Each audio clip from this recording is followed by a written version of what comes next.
Tomorrow, we mark Holocaust Remembrance Day for the millions who perished in and out of Adolf Hitler's concentration and death camps. Rita Braver takes us to a museum whose mission is never forget.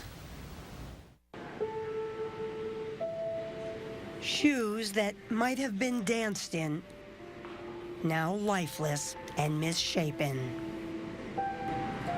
Intimate family portraits taken in a Lithuanian village that was annihilated. These are just some of the mementos from one of the darkest moments in human history. Items that are unflinchingly displayed at the United States Holocaust Memorial Museum in Washington.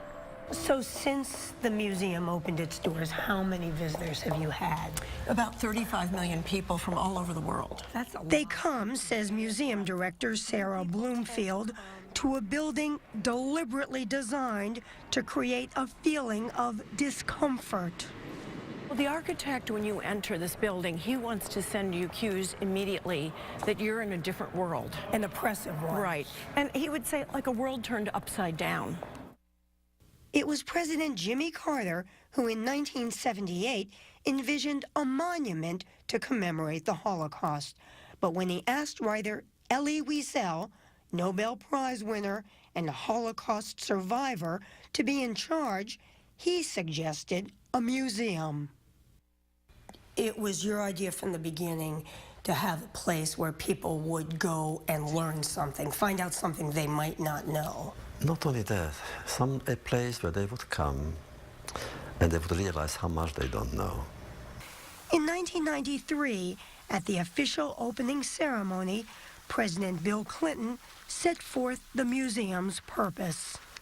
To learn the lessons, to deepen our memories and our humanity, and to transmit these lessons from generation to generation.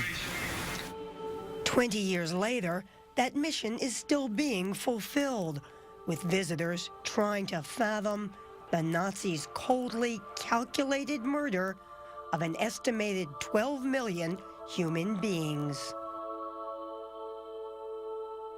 This is one of the actual cattle cars that transported Jews and others deemed undesirable by the Nazis to forced labor camps and gas chambers. When I'm close to a breakdown is when I see the children.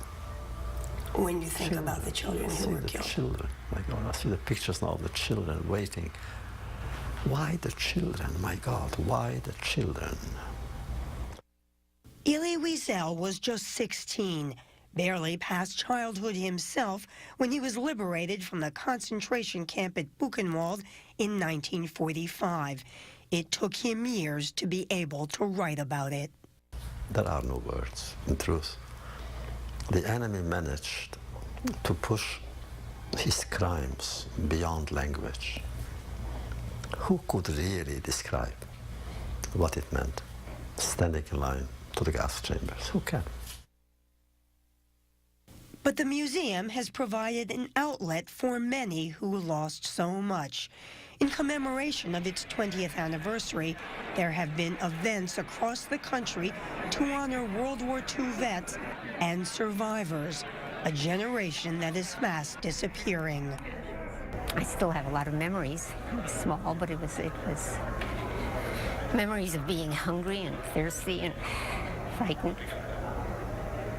Eva Van Enken is donating a stuffed bunny that camp prisoners managed to piece together for her. My uncle's, and it's now 70 years old and decaying. And although my children are aware, their children won't be. So eventually it would have disappeared.